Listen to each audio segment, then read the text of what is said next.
Viewers, तो सबसे पहले मैं उन तमाम अहबाब और स्टूडेंट्स का शुक्रगुज़ार हूँ जिन्होंने इतने सारे मौज़ूआत के ऊपर सवालात लिखकर ईमेल किए कि इनके बारे में वो कुछ जानना चाहते हैं। वैसे तो बेशुमार किस्म के लेक्चर्स और वीडियोस ऑलरेडी इंटरनेट पर मौजूद हैं, लेकिन क्योंकि उनके भेजे हुए बहुत ही बेसिक और पर्टिनेंट किस्म के क्वेश्चंस हैं और मैं भी समझता हूँ कि उनके जवाब देने चाहिए, और वो बहुत सारे आम लोगों के लिए, ये ख़ास तौर पे मेडिकल स्टूडेंट्स और जो बहुत पढ़े लिखे लोग हैं जो अपने ही तौर पर सर्च करके जान सकते हैं, उनके लिए नहीं, लेकिन जो आम लोग हैं जिनको इन बातों का इल्म नहीं होता, ये उनके लिहाज से बड़े ही बेसिक और पर्टिनेंट किस्म के क्वेश्चंस थे।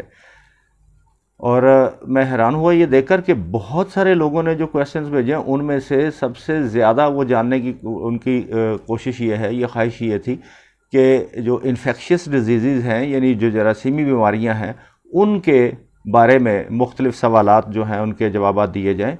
जैसा कि ये जो जरासीमी बीमारियां हैं, ये इन्फेक्शियस डिजीज़ हैं, ये क्या होती हैं और फिर ये हम तक कैसे मुंतकिल होती हैं, और फिर ये किस तरीके से, इनका क्या मैकेनिज़्म है, हमारी बॉडी में जाकर ऐसा क्या करती हैं कि जिससे हम बीमार हो जाते हैं, और फिर इनको ट्रीट करने के लिए, इनसे बचने के लिए क्या ऐसे स्टेप्स लिए जाएं कि ताकि हम इन बीमारियों से बच सकें।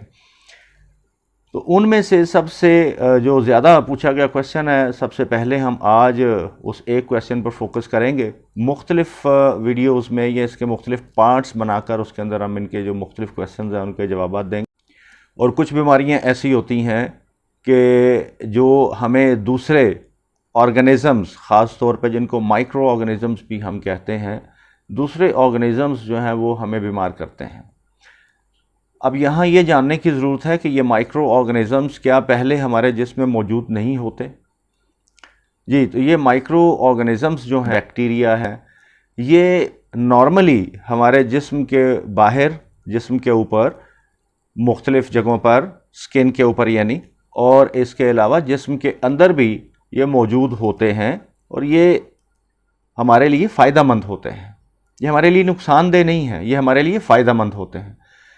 लेकिन अंडर सर्टन सर्कमस्टांसेस, कुछ मखसूस हालात के अंदर, इनमें से कुछ ऑर्गेनिज़म्स ऐसे होते हैं जो हमें बीमार भी कर सकते हैं। तो अब वो कौन से ऑर्गेनिज़म्स हैं, किस तरह हमें बीमार करते हैं, उसके बारे में हम अब जानेंगे कि ये वाले कौन से ऐसे ऑर्गेनिज़म्स और ये किस तरह से हमारी बॉडी के अंदर एंटर होते हैं। वैसे तो मैंने बताया कि एक तो नॉर्मली ये हमारे पास मौजूद होते हैं, और ये अंडर सर्टन सर्कमस्टांसेस ये हमें बीमारी पैदा कर सकते हैं, और उनको हम उस वक्त कहते हैं कि ये पैथोजेनिक ऑर्गेनिज़म्स हैं, यानी उनके अंदर बीमारी पैदा करने की सलाहियत पैदा हो जाती है। ये मुख्तलिफ़ तरीक़ों से हमारी बॉडी में एंटर होते हैं। फॉर एग्ज़ाम्पल, जैसे एक डायरेक्ट कांटेक्ट है। फॉर एग्ज़ाम्पल, एक शख्स है, उसके अंदर कुछ ऐसे बैक्टीरिया या वायरस या फंजाई या पैरासाइट्स मौजूद थे जिनकी वजह से उसको इन्फेक्शन हुआ। अब वो दूसरे एक सेहतमंद आदमी तक वो कैसे मुंतकिल कर सकता है, उसके लिए जैसे डायरेक्ट कांटेक्ट होता है, यानी पर्सन टू पर्सन कांटेक्ट है। हम लोग, ज़ाहिर है, इंसान एक सोसाइटी में रहता है, एक दूसरे से मिलते जुलते रहते हैं, हाथ भी मिलाते हैं, गुफ्तगू भी करते हैं, एक दूसरे के पास बैठते भी हैं। तो इस तरीके से एक शख्स से ये दूसरे शख्स में मुंतकिल हो सकते हैं। तो एक तरीका तो हो गया इनका एक शख्स से दूसरे शख्स में जाने का, वो है पर्सन टू पर्सन कांटेक्ट। दूसरा एक इसमें इनडायरेक्ट तरीका होता है। इनडायरेक्ट वेज या इनडायरेक्ट तरीके का क्या मतलब है कि ये माइक्रोब्स मुख्तलिफ जो डेड सर्फेसेस हैं, जिनको इनएनिमेट ऑब्जेक्ट्स भी कहते हैं, उनके ऊपर मौजूद रहते हैं। फॉर एग्जांपल, हम देखेंगे डोर नॉब्स हैं, स्पून है, इस तरह की चीज़ों के अंदर एक इन्फेक्टेड पर्सन ने अगर इनको यूज़ किया था कि एक इन्फेक्टेड पर्सन ने दरवाज़ा खोला, उसने डोर नॉब यूज़ की, और फिर दूसरा शख्स जब उस डोर नॉब को यूज़ करेगा, दरवाजे को खोलेगा, तो वो वहाँ पर जो मौजूद होंगे बैक्टीरिया या वायरस वगैरह, वो दूसरे शख्स तक भी मुंतकिल हो सकते हैं। इस तरह से स्पून जो है वो बेशुमार लोग इस्तेमाल करते हैं। तो इस तरीके से ये एक दूसरे तक मुंतकिल हो जाते हैं और इस तरीके को कहते हैं इनडायरेक्ट मेथड।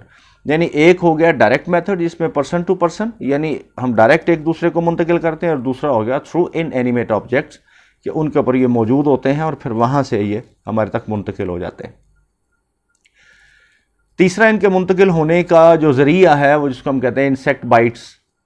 इंसेक्ट बाइट्स में आ गया जैसे लाइसिस हैं, फ्लीज हैं जिनको आप जुएँ या खटमल, और इस तरह से मॉस्किटोज़ मच्छर हैं। इनके अंदर इनके ज़रिए से ये एक शख्स से लेकर दूसरे शख्स तक इनको मुंतकिल कर देते हैं। इसीलिए इनको मॉस्किटो को, लाइसिस को, इनको वेक्टर्स भी बोलते हैं कि ये जो बीमारियां पैदा करने के नाम मैंने बताया बैक्टीरिया, वायरस होते हैं, इनको एक जगह से दूसरी जगह तक मुंतकिल करने का बाइस बनते हैं। यानी ये जैसे कि आपने मॉस्किटो देखा कि मॉस्किटो जैसे मलेरियल पैरासाइट जो प्लाज्मोडियम है उसको ट्रांसफ़र करता है। इसके अलावा आपने डेंगू का जो वायरस है उसको भी ये ट्रांसफ़र करता है। तो ये मॉस्किटो क्या है, ये एक वेक्टर के तौर पे काम करता है। ये एक जगह से एक शख्स से दूसरे शख्स में इनको मुंतकिल कर देता है।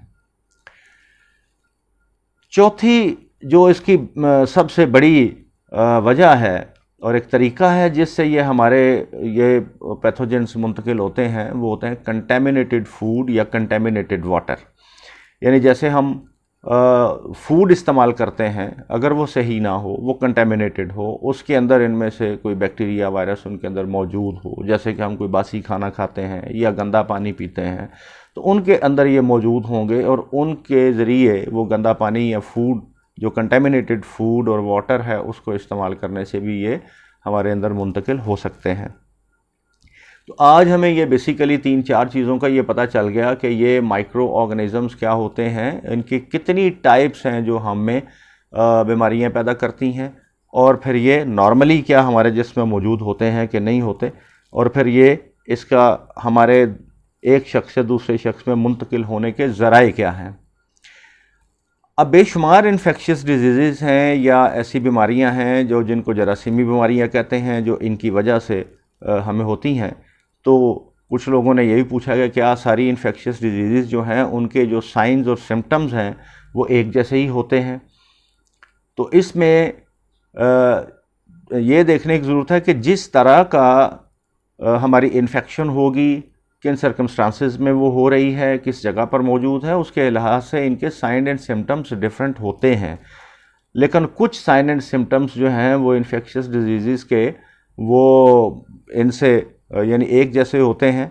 उनमें फॉर एग्ज़ाम्पल जैसे बुखार का हो जाना, खांसी आना, पेट ख़राब हो जाना, ये इस तरह की चंद एक सिम्टम्स ऐसी हैं कि जो मोस्ट कॉमन हैं और तमाम आलमोस्ट बैक्टीरियल इन्फेक्शंस में वो इस तरह की हो सकती हैं। लेकिन सब बैक्टीरियल इन्फेक्शंस की साइंस एंड सिम्टम्स एक जैसी नहीं होती, वो सब की मुख्तलिफ हो सकती हैं। तो आज हमें ये मालूम हो गया। अगले लेक्चर में इंशाल्लाह या अगली वीडियो में हम इंशाल्लाह ये डिस्कस करेंगे कि इनको हमारे जिस्म में मुंतकिल होने से रोकने के लिए हमें क्या करना है, और फिर जब हमारे जिस्म में ये दाखिल हो जाएं, हमारी बॉडी में ये आ जाएं, तो फिर उसके बाद हमारी बॉडी इनके साथ कैसे डील करती है और ये माइक्रो ऑर्गेनिज़म्स हमारी बॉडी के साथ कैसे डील करते हैं, ये सारा इंशाल्लाह हम अगली वीडियो में डिस्कस करेंगे। इसी तरह से हमने ये सारे जो क्वेश्चंस हैं, मैं बताता चलूँ इनके कि सारे क्वेश्चंस को हमने 3 से 4 वीडियोस के ऊपर डिवाइड किया है। ऐसे हम इंशाल्लाह ये वाले जो इन्होंने क्वेश्चंस पूछे हैं इनको हम कवर कर पाएंगे।